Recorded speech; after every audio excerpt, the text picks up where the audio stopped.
បាទសួស្តីបងប្អូនទាំងគ្នានេះសូមបង្ហាញនៅវិឡាលក់មួយកន្លែងនៅក្នុងក្រុងសៀមរាបបាទអានេះគឺជាផ្លូវទៅផាប់ស្ទ្រីតផ្សារចាស់យើងហ្នឹងតាម1គីឡូខ្លះដល់ផ្សារចាស់បាទអូខេឥឡូវយើងមកចូលមើលទស្សនានៅក្នុងខាងក្នុងរបស់គ្នាវិឡានៅក្នុងក្រុងសៀមរាបលក់បន្ទាន់បងប្អូនគ្នាបាទអូខេរៀង style អឺរ៉ុបបាទទីធ្លាខាងមុខបងប្អូនគ្នាអូខេទីធ្លាយើងអាចចតឡើងខាងក្នុងក៏បានខាងក្រៅក៏បានបាទយើងមើលទិដ្ឋភាពមកជុំក្នុងផ្ទះបាទអូខេតោះយើងទៅខាងក្នុង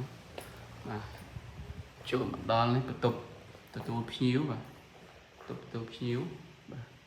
ផ្ទះគេទៅតែរើចេញបាទផ្ទះនេះគឺក៏គេជួលដែរមួយខែ250តែអ្វីដែលខ្ញុំចង់បង្ហាញបងប្អូនអរគ្នាគឺផ្ទះគឺតម្លៃពិសេសសម្រាប់លក់បន្ទាន់បាទបន្ទប់ទី1បាទបន្ទប់ទី1នេះបន្ទប់ទី2បងប្អូនបាទ